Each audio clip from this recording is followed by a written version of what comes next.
Hello, my dear students. Welcome you all at my channel Focus and Brilliant Studies. आज की मेरी video एक बार फिर क्लास 12th में अकाउंट्स के बच्चों के साथ में टॉपिक चल ही रहा है हमारा नॉट फॉर प्रॉफिट ऑर्गेनाइजेशन, जिसमें आज हमारा चलेगा एनपीओ का पार्ट नंबर 7, जिसमें हम 2 + 3 + 5 = 10 मार्क्स की गारंटी अब तक हमें मिल चुकी है, क्योंकि हम चले हैं स्टेप बाय स्टेप चलते हुए बेटा हमने अचीव कर लिया अपनी मंजिल 2 + 3 + 5 = 10 मार्क्स की गारंटी। आज की मेरी वीडियो में हम करेंगे बेटा प्रीवियस ईयर के बोर्ड क्वेश्चंस, साथ साथ जो क्वेश्चन टर्म 2 में आया हुआ है सैम्पल पेपर में वो भी हम आज ही कर लेंगे अपनी वीडियो में। So please watch till the end, ताकि आपकी 10 नंबर की गारंटी तो है ही है। आज की मेरी वीडियो में बेटा मैंने एक क्वेश्चन लिया फंड बेस्ड अकाउंटिंग का, एक लिया कंज्यूमेबल में से, और एक हमने लिया सब्सक्रिप्शन का, और एक हमने लिया full fledge questions, right. So please do patiently watch my video very in a focused way. Okay, now पहला क्वेश्चन हमारा क्या है बेटा, opening balance of match fund है 5 lakh, sale of match tickets हैं 3,75,000, donation for match fund received during the year, match expenses. बेटा मेरी last videos में हमने 1 by 1 step by step match fund based accounting किया। एक वीडियो में हम लोगों ने एक पार्ट में, एक में किया हम लोगों ने सब्सक्रिप्शन, एक में कंज्यूमेबल्स, ऐसे करते करते हमारे ऑल पार्ट्स जो है वो पूरे मेथड को कवर करते हैं, राइट। सो अगर आपने पहले वाली वीडियोस वॉच नहीं करी है मेरी, तो पहले उनको वॉच करना, तब अपने इस कंसेप्ट में आना आप लोग बेटा, ठीक है। तो opening balance of match fund कैसे लेते हैं हम लोग, हमारा क्या फॉर्मूला चलता है बेटा, ओपनिंग बैलेंस प्लस जो हमें फंड में रिसीव हुआ होता है, opening balance of match fund कितना है हमारे यहाँ पे 5 लाख, प्लस हमें टिकट्स बेची हम लोगों ने, सेल ऑफ मैच टिकट्स कितने की बेची हमने 3,75,000 की, प्लस हमें डोनेशन भी मिल रहा है मैच फंड का। सब कुछ करेंगे बेटा, जो उस पर्टिकुलर फंड के लिए मिलता जाएगा, जो उसे हटके होगा वो इसमें नहीं आएगा, ये आप लोग पहले सीख चुके हो, ठीक है। आज तो हम सिर्फ टेस्ट पेपर कर रहे हैं अपना, तो हमने इतना पैसा हमें रिसीव हो चुका है 0,0,0,993 + 1 4 and 9, तो हमें इतना पैसा जो है टोटल पैसा हमें मैच फंड के नाम पे हमें इतना पैसा हमें रिसीव हुआ। अब हमने इसमें से करना है माइनस मैच एक्सपेंसेस, और एक्सपेंसेस है हमारे 10 लाख के। ओ माय गॉड, ये तो हमारे मोर देन हो गए एक्सपेंसेस, तो उसका मतलब हमारा ये इसका आंसर जो आएगा करके जो आएगा हमने वो कितना आएगा 1,000 आएगा ना बेटा। लेकिन चूंकि हमारे एक्सपेंसेस जो हैं वो अमाउंट रिसीव से ज़्यादा आ गए हैं, इसलिए ये वाला पैसा तो हमारा बैलेंस शीट में आएगा नहीं। तो हम कहाँ दिखाएंगे बेटा, इनकम एंड एक्सपेंडिचर अकाउंट के एक्सपेंसेस साइड में, डेबिट साइड में, ठीक है बेटा। आगे बढ़ते हैं। जनता कल्याण club has 1,250 members, each paying annual subscription of ₹150 each. During the year 21, club did not receive subscription from the 45 members. ये मैंने सेम बेसिस लिया बेटा जैसे आपका आया हुआ ना टर्म 2 में, उसी के ही बेस पे हमने इसको और प्रैक्टिस करवाने के लिए ले लिया मैंने। एंड डिड नॉट पे किया था, कितने लोगों से रिसीव नहीं हुई है, 45 मेंबर्स से रिसीव नहीं हुई है, और and received in advance from the 46 members for the year 22। आगे वाले से बढ़ गए हम, तो नेक्स्ट ईयर के लिए हमें रिसीव हो गई है। ऑन 31 मार्च 2020 आउटस्टैंडिंग सब्सक्रिप्शंस 15,000 की हैं, सब्सक्रिप्शन रिसीव्ड इन एडवांस है 3,000 का। हमने निकालना क्या है, calculate the amount of subscription debited to the resident payment account. कितना अमाउंट अकाउंट इसमें रिसीट्स में हुआ होगा, ठीक है। कोई बात नहीं, हमने तो अपना फॉर्मूला याद किया ही हुआ बेटा। हमारा फॉर्मूला क्या होता है, subscription received during the year, right. दो चीज़ें ऐड, दो चीज़ें माइनस। क्या क्या ऐड होता है बेटा, याद होगा आपको, outstanding at the end add होता है, एडवांस बिगिनिंग का ऐड होता है, आउटस्टैंडिंग बिगिनिंग का माइनस होता है, और एडवांस एंड का हमारा माइनस होता है। अब हमें मालूम है कि हमें आंसर तो इन्होंने हमें दिया ही हुआ है, कितने मेंबर्स हैं 1,250 × 150 हमारा रेट है। मल्टीप्लाई किया मैंने इसको, तो मेरा आ गया ये 1,875,000, राइट बेटा। तो हमें इतना हमारा ये वाला अमाउंट तो हर हालत में वहाँ आता ही आता है हमारा इनकम एंड एक्सपेंडिचर अकाउंट में, ये भी हमको मालूम है। अब हमें ये निकालना है, हमें अपना फॉर्मूला को हम अपने उससे हटते नहीं हैं, तो ये वाला फॉर्मूला हमारा हर जगह लागू होता ही होता है बेटा। तो हमने देखा इस क्वेश्चन में club did not receive subscription from the 45 members, इतने लोगों ने सब्सक्रिप्शन नहीं दी है। तो हमारा क्या होगा, एंड तक ड्यूरिंग द ईयर बोला ना इन्होंने, तो उसका मतलब यहाँ पे हुआ 45 इंटू 150 इन्होंने नहीं दी है, तो मल्टीप्लाई किया मैंने, मेरा आ गया 6750। 46 मेंबर्स ने एडवांस में दे दी है, तो एडवांस एट द एंड हो गया हमारा ये। तो हमारा 46 मेंबर्स का इंटू 150 कितना आएगा, 6900, ये हमारा क्या हो जाएगा, माइनस। ठीक है ना, आगे बढ़ते हैं। 31 मार्च 2020 आउटस्टैंडिंग सब्सक्रिप्शन कितना है, 15,000 का है, ये हमारा बिगिनिंग का हो गया। और ये एडवांस किसका हो गया, बिगिनिंग का हो गया। तो हमारा आउटस्टैंडिंग है यहाँ पर 15,000, राइट, और एडवांस है हमारा 3000, ये हमारा ऐड हो जाएगा। ठीक है ना, अब चूंकि हमें तो ये निकालना होता है, तो हमने क्या करेंगे, इसमें ये ऐड करो, इसमें ये ऐड करो, इसमें ये माइनस करो, ये माइनस करो, उल्टा चल रहे हैं ना हम लोग, तो हमारा ये वाला आंसर आ ही जाएगा। ये वाला आंसर आएगा हमारा कितना, मैंने निकाला अभी, तो 199650 हो गया। चाहे तो अकाउंट से कर लो, अकाउंट से भी कर सकते हो आप लोग। तो मैंने बताया था ना आपको, हमने बनाया सब्सक्रिप्शन अकाउंट बनाया हम लोगों ने, तो यहाँ पे जो 3 चीज़ें यहाँ आती हैं, 3 चीज़ें यहाँ आती हैं, यहाँ रिसीव्ड का आया, तो अपने आप हमारा आंसर जो है वहाँ पे भी आ जाता है। अकाउंट से करना होगा ना, तो यहाँ पे बैलेंस वीडियो आउटस्टैंडिंग का, एडवांस का, फिर ये हमें दिया हुआ है इनकम एंड एक्सपेंडिचर अकाउंट का, तो यहाँ पे आपका आंसर अपने आप आ जाएगा। ठीक है ना, जो सा मर्जी मेथड आप लोग अपना सकते हो, what ever you find easy. अब मैंने लिया एक और क्वेश्चन कंज्यूमेबल्स का। हमें दिया हुआ क्वेश्चन में 2019-2020 स्टॉक दिया हुआ है ओपनिंग और क्लोजिंग, क्रेडिटर्स दिए हुए हैं ओपनिंग और क्लोजिंग, हमें दिया हुआ है stationery purchase during the year ended 31 March 1920 47,000। हमें मालूम है, हम तो अपना फॉर्मूला लगाते हैं हमेशा। हमें यहाँ पे चूँकि जब हमें परचेजेस दी होती हैं, हमारा लगता है स्मॉल फार्मूला, याद है ना बेटा, opening stock plus purchases minus closing stock. Opening stock कितना है, 8000, परचेजेस है हमारी 47,000, और क्लोजिंग स्टॉक है हमारा 6000। ठीक है ना, तो कितना हो गया, ये हो गया 55 में से 6 गया 49,000। ये आ गया हमारा stationery consume during the year, तो इसका तो हमने यूज़ करा ही नहीं क्रेडिटर्स का, तो ठीक है ना, बस ये आंसर आ गया आपका, राइट बेटा। चलो अब हम एक लास्ट क्वेश्चन कर लेते हैं, बड़ा वाला।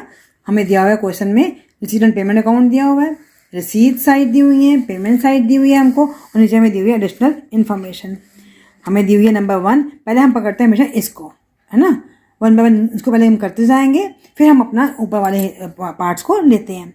हमें दिया हुआ है यहाँ पे subscription received during the year includes ₹25,000 as donation for building. मतलब जो हमें दी हुई है सब्सक्रिप्शन अकाउंट में, रिसीट एंड पेमेंट अकाउंट में, उसमें तो डोनेशन भी इंक्लूड है बिल्डिंग की, और डोनेशन तो हमारी क्या होती है, कैपिटलाइज, ये तो पर्टिकुलर स्पेसिफिक पर्पज़ के लिए, ये तो उसमें इंक्लूड होनी ही नहीं चाहिए, तो हम हटा देते हैं, कोई बात नहीं। तो हमें क्वेश्चन में दी हुई है सब्सक्रिप्शन दी हुई है 95,000, ये मैंने बनाया अपना इनकम एंड एक्सपेंडिचर अकाउंट बेटा। ठीक है ना बेटा, यहाँ पे हमारे आया एक्सपेंडिचर, अमाउंट, इनकम और अमाउंट। तो हमारा यहाँ लिखा मैंने बाय सब्सक्रिप्शन कितनी है, 95,000 की है, 95,000 माइनस डोनेशन फॉर बिल्डिंग कितना है हमारा 25,000, तो यहाँ पे आ गया हमारा 70,000। ठीक है बेटा, आगे बढ़ते हैं नंबर 2 पे। Telephone bill unpaid as on March 31st 2020 was ₹4,000, March 31st 2021 was ₹2,600। तो हमें दिया हुआ है, दोनों आउटस्टैंडिंग दिए हुए हैं हमें। देखो बेटा, अब हमने जितने अपने स्मॉल क्वेश्चंस करके आए ना, उन सबसे हमारे अब सब कंसेप्ट क्लियर हो चुके हैं। क्या फॉर्मूला लगाना है हमें, वो हमें मालूम चल चुका है ना। अब टेलीफोन बिल हमारा क्या होता है, एक्सपेंस होता है, ये अनपेड है, अनपेड मैंने आउटस्टैंडिंग है। March 31st 2020 का मैंने ओपनिंग हो गया, 21 का क्लोजिंग हो गया, तो 2,600 मैंने अपने बनाए वर्किंग नोट्स। ठीक है ना, मुझे ऊपर अपने अकाउंट को मुझे साफ सुथरा रखना होता है बेटा। हमें यहाँ पे दिया हुआ क्वेश्चन में टेलीफोन बिल्स दिए हुए हैं 5,000 के, इसमें मैं मार्क कर लेती हूँ कि मेरा ये वाला पोर्शन तो हो गया, है ना। तो मैंने यहाँ लिखा टेलीफोन बिल कितना है 5,000। हमारा फॉर्मूला क्या चलता है बेटा, 2 आइटम ऐड 2 आइटम माइनस, याद है ना। तो हमारा outstanding at the end plus होता है, और आउटस्टैंडिंग बिगिनिंग का माइनस होता है। तो एंड का तो है हमारा यहाँ पर 2,600, और ओपनिंग का है हमारा 4,000। तो हमारा कितना आ गया, 7,600 में से 4,000 गया, आ गया हमारा 3,600। राइट बेटा, तो मैंने यहाँ लिखा इसको टू टेलीफोन बिल, जो पहले एडजस्टमेंट है ना हमारी, उसको पहले हमें कवर कर लेना चाहिए। तो 3,600 मैंने यहाँ डाला नंबर 1, मैंने ये मेरा वर्किंग नोट नंबर 1 आ गया। राइट, अब हम आते हैं अपनी नेक्स्ट एडजस्टमेंट पे। यहाँ दिया हुआ है हमको value of 8% government securities on March 31, 2020 was ₹80,000। ये हमें दी हुई है March 31 की 80,000 की दी हुई है। आगे बोला इसने additional government securities ₹30,000 were purchase on March 31, 2021। March and में ले रहे हैं। चलो हम इसको पहले हम देखते हैं। हमें ऊपर दे रखा है यहाँ पे वैल्यू ऑफ कहाँ है, ये देखो, इंटरेस्ट ऑन 8% गवर्नमेंट सिक्योरिटीज 5,400। हमें इन्होंने इंटरेस्ट यहाँ के दे दिया, इंटरेस्ट तो भाई इनकम होती है ना, और यहाँ पे हमें दिया हुआ है गवर्नमेंट सिक्योरिटीज 8% 30,000। उसने क्या बोला कि ये जो सिक्योरिटीज है ना, ये उसने ली है March 31, 2021 में एंड में ली है। तो और लेकिन जो ली थी 20 में ली थी उन्होंने 80,000 की ली थी, तो हमें इस पे इंटरेस्ट लेना है 80,000 पे। राइट बेटा, तो हम देखते हैं, हम अब हमारा नंबर 2 नंबर वर्किंग नोट 80,000 की गवर्नमेंट सिक्योरिटीज हैं और 8% इंटरेस्ट है, तो कितना आ गया, 6,400 आ गया। लेकिन हमें क्वेश्चन में इंटरेस्ट तो दिया हुआ है 5,400 दिया हुआ है जो हमें रिसीव हुआ है, तो 5,400 में रिसीव हो चुका है, इसका मतलब 1,000 जो है वो इंटरेस्ट अभी स्टिल आउटस्टैंडिंग है एट द एंड। ठीक है ना, अब हम क्या करेंगे, यहाँ इनकम है नहीं तो हमारी, मैंने लिखा यहाँ पे bye interest on government securities 5,400 plus accrued interest 1,000 मिला के आ गया आपका 6,400। तो यहाँ लिखा मैंने नंबर 2, यहाँ पे मेरा नंबर 2 से मेरा ये बात क्लियर हो जाती है। ठीक है बेटा, आगे बढ़ते हैं। खत्म हमारी तो एडजस्टमेंट सारी हो गई हैं। चलो अब हम आ जाते हैं अपने क्वेश्चन पर जाते हैं। ये कहीं आता नहीं बैलेंस बीडी तो अकाउंट में, ये हमने कर लिया। एंट्रेंस फीस लिख देती हूँ मैं यहाँ पर, बाय एंट्रेंस फीस कितनी है, 1,56,000। राइट, फिर हमें दिया हुआ है लॉकर रेंट, ये भी हमारी इनकम है 50,000, ये हम कर चुके। रिवेन्यू फ्रॉम रिफ्रेशमेंट भी इनकम है, सेल ऑफ ओल्ड न्यूज़पेपर भी इनकम है ना, और सेल ऑफ फर्नीचर 11,000 का था, बुक वैल्यू बेचा हमने 12,000, मिला हमें 12,000 है, तो इसका मतलब हमें यहाँ पर 1,000 का क्या हो रहा है, प्रॉफिट हो रहा है ना बेटा। तो सबका सब कहाँ आएगा, हमारा इनकम साइड में आएगा। लिखते जाती हूँ बेटा मैं तो फटाफट से। ये हमारा हो गया बाय लॉकर रेंट, कितना है हमारा 50,000 का है, और बाय रिवेन्यू फ्रॉम रिफ्रेशमेंट ये हमारा 52,000 का है ना, और बाय में आया हमारा सेल ऑफ ओल्ड न्यूज़पेपर, ये हमारा कितना है 4,600 का है, और बाय प्रॉफिट तो यही आएगा ना, profit on sale of furniture कितने का है, 1,000 का। समझ में आ गया ना बात बेटा, ये हमारा 11,000 का था, बुक वैल्यू हमें रिसीव हुआ है 12,000, तो 1,000 हमने प्रॉफिट कमाया यहाँ पर। चलो हमारी ये साइड भी पूरी हो गई है। अब हम आते हैं अपनी पेमेंट साइड पे। तो ये हमने कर ही लिया, salary and wages. Salary and wages की कंसर्न में नीचे कोई एडजस्टमेंट नहीं दी हुई है, तो हम कौन सी उठाएंगे, अपनी सिर्फ जो इस साल की है, टू सैलरी एंड वेजेस 103,200।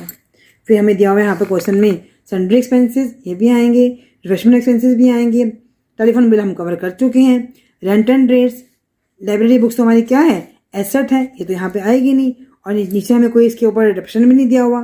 ठीक है ना, और ये सिक्योरिटीज भी नहीं आएंगी क्योंकि ये तो हमने March 31, 2021 में ही ली है। Honorarium secretary, honorarium to secretary को हमने ऑनरेरियम दिया है बेटा, उसको उसकी वेलकम करने के लिए उसको, और ये हमारा कितना है 5,000 है। ये बैलेंस शीट ही कैश का ये भी नहीं आएगा, तो हम फटाफट इनको उतारते जाते हैं। टू सैलरी हो गया ना, हमारा सैलरी एक्सपेंसेस आएंगे हमारे 47,000 के, टू रिफ्रेशमेंट एक्सपेंसेस आएंगे हमारे 60,400 के, टेलीफोन बिल हमारा हो चुका, रेंट एंड रेट्स आएगा हमारा बेटा यहाँ पे 24,000 का, है ना। लाइब्रेरी बुक्स नहीं आएंगी, टू ऑनरेरियम आएगा, ऑनरेरियम टू सेक्रेटरी आएगा हमारा 5,000 का। राइट बेटा, तो हमने इस तरह से सब आइटम्स को अपने उतार लिया। तो अब हम इसे करते हैं क्लोज। हमने इसे टोटलिंग करी, तो टोटलिंग मेरी कितनी आ गई, 3,40,000 की आ गई। तो मैंने जब आंसर चेक किया अपना, तो यहाँ पे मेरा बैलेंस बच रहा है 96,800 का। तो उसको हमने नाम क्या दिया, सरप्लस। मैंने एक्सेस ऑफ, ज़्यादा क्या है आपकी इनकम है ना, इनकम ओवर एक्सपेंडिचर, राइट बेटा। यहाँ बैलेंस बचता तो उसको हम क्या नाम देते, by deficit, excess of expenditure over income. तो हमारा यहाँ पे ये आ गया, ठीक है ना बेटा। तो अब यहाँ पे चूंकि हमें इस क्वेश्चन में हमें सिर्फ अकाउंट, इसी वाला अकाउंट बनाने को बोला गया है, तो हम ये वाला अकाउंट भी बनाएंगे। ये अकाउंट आपका 5 नंबर का। तो मेरे हिसाब से तो सब क्वेश्चन इसी बेस पे आते हैं। और जितने मैंने अपने स्मॉल क्वेश्चन किए हैं मेरी लास्ट वीडियोज़ में, प्लीज़ इनको कन्फर्म करके, फोकस करके दोबारा देख लो, ताकि आपके सारे के सारे जो बेसिक्स हैं वो क्लियर हो जाएं। फिर कोई क्वेश्चन कैसा भी आएगा, you will be able to attempt, this is my assurance to you. Okay, so मेरी नेक्स्ट वीडियो में मैं और प्रैक्टिस भी लेके आऊँगी बेटा। So till then, goodbye, all the best.